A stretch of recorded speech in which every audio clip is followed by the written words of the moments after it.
We have some estimates from WHO, and we know that currently we are counting more than 7 million cancer deaths worldwide annually. And by assuming that we have demographic changes, in particular in low and middle income countries in the next decades, this number will increase rapidly over the next 15 to 20 years.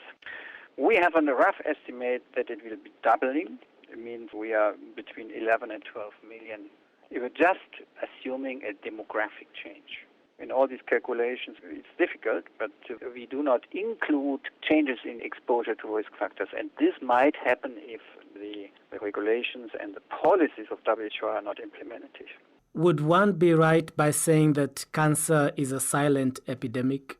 Yes, that's a very nice description, because other diseases are much more on the front line of our newspapers and our conversations.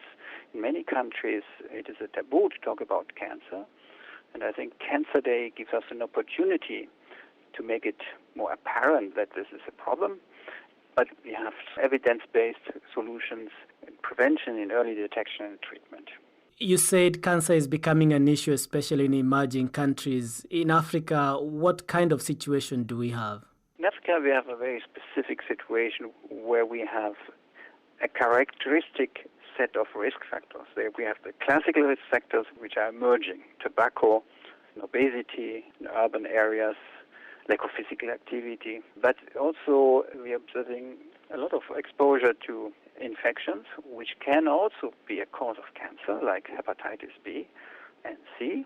And we have the infection, which is universal, human papillomavirus. The infections cause up to 20% of cancer mortality in sub-Saharan Africa, compared to 7% in industrialized countries, which means we have a great potential also to prevent cancer in sub-Saharan Africa by immunization programs.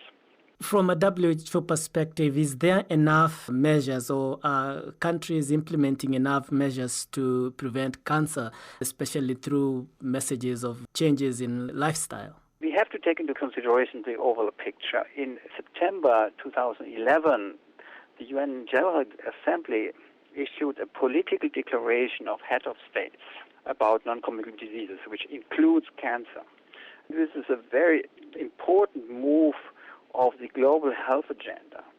We are only a couple of months from this UN summit about non-communicable diseases, and I already observe a much more interest in many developing countries in asking WHO support for developing national non-communicable disease programs.